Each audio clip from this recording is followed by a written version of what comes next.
पंजाब में इलेक्शन की ताखीर पर वफाकी हुकूमत और पाकिस्तान तहरीक इंसाफ के दरमियान सियासी जंग अब पार्लियामेंट और अदलिया के दरमियान खुल्लम खुल्ला मुहाजराई की शक्ल इख्तियार कर चुकी है। एक तरफ हुकूमत मुसलसल चीफ जस्टिस से आईनी तनाज़ात पर फुल कोर्ट बनाने का मुतालबा कर रही है, मगर दूसरी तरफ चीफ जस्टिस हुकूमती मुतालबे को यकसर मुस्तरद कर चुके हैं। सुप्रीम कोर्ट फैसला देती है, हुक्मनामा जारी करती है, लेकिन हुकूमत और पार्लियामेंट उसे मानने से इनकार कर देती है। पार्लियामेंट कानून साजी करती है तो सुप्रीम कोर्ट उस पर अमल दरामद रोक देती है।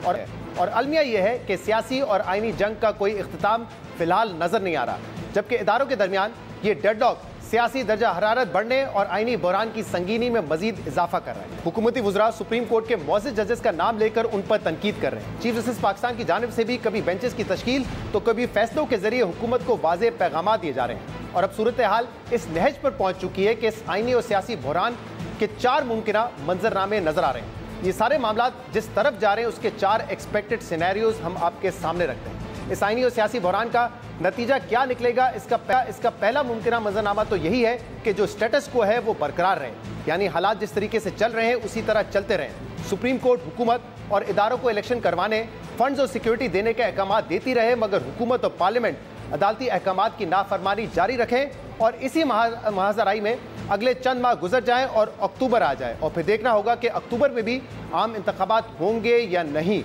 दूसरा मंजरनामा यह हो सकता है कि इदारों के दरमियान जारी कशीदगी इस हद तक पहुंच जाए कि सुप्रीम कोर्ट वजीर आजम शहबाज शरीफ को तौहीन अदालत के जुर्म में नाअहल कर दे।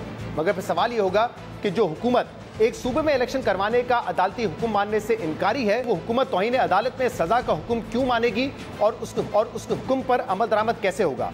आइन का आर्टिकल 190 ये कहता है कि रियासत की तमाम एग्जीक्यूटिव और जुडिशल अथॉरिटीज सुप्रीम कोर्ट की मामलत के लिए फ़राइज़ अंजाम देंगे। मगर फिर सवाल यही है कि क्या मौजूदा सियासी सूरत हाल को देखकर ये कहा जा सकता है कि मिलिट्री इस्टेब्लिशमेंट, ब्यूरोक्रेसी या दीगर इदारे इस मामले में सुप्रीम कोर्ट के फैसले पर अमल दरामद के लिए आगे आएंगे या नहीं। क्योंकि ये बात तो वाज़ेह है कि इस वक्त मौजूदा हुकूमत और मिलिट्री इस्टेब्लिशमेंट इलेक्शन के मामले पर एक पेज पर हैं और वफाकी वुज़रा ये वाज़ेह कर चुके हैं कि सुप्रीम कोर्ट जो भी फैसला करेगी उससे कोई फ़र्क नहीं पड़ेगा।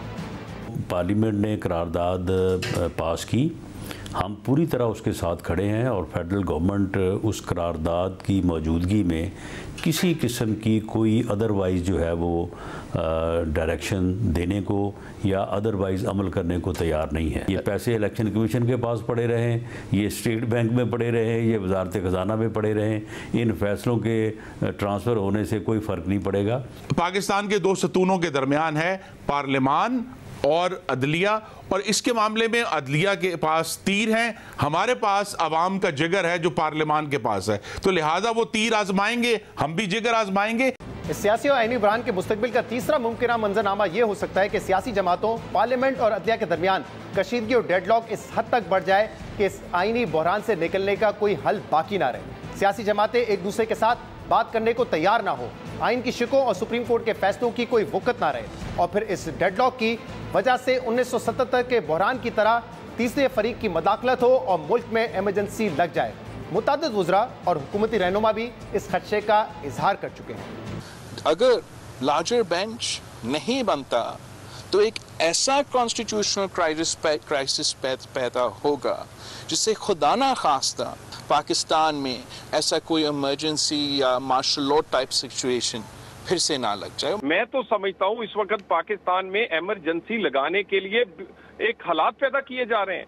पाकिस्तान में वो एक इमरजेंसी, क्योंकि मेरा ख्याल है हुकूमत बड़ा पेशेंस से काम ले रही है। जबकि सियासी और आईनी बहरान का चौथा मुमकिना मंजरनामा वो है जो इस तनाज़े का वाहिद मुनासिब हल तो है, मगर ये रास्ता इस कशीदा माहौल में सबसे मुश्किल है, क्योंकि इसके लिए तमाम सियासी जमातों और इदारों को सबसे पहले अपनी अना की कुर्बानी देना पड़ेगी। मुल्क में इलेक्शन के लिए तमाम फरीकैन आउट ऑफ कोर्ट हल की तरफ बढ़े, आपस में बैठे और मुज़ाकरात करें और इलेक्शन के लिए अलग अलग तारीख के बजाय एक ही तारीख पर इत्तेफाक करें। पाकिस्तान तहरीक इंसाफ कौमी असेंबली में वापस आए और हुकूमत के साथ मिलकर मुल्क में एक साथ इलेक्शन के लिए आइन में तरमीम की जाए, जिसके बाद एक नई हुकूमत नए मैंडेट के साथ इक़्तिदार संभाले और मुल्क को मौजूदा माशी, सियासी और आइनी बहरान से आज़ादी दिलवाए।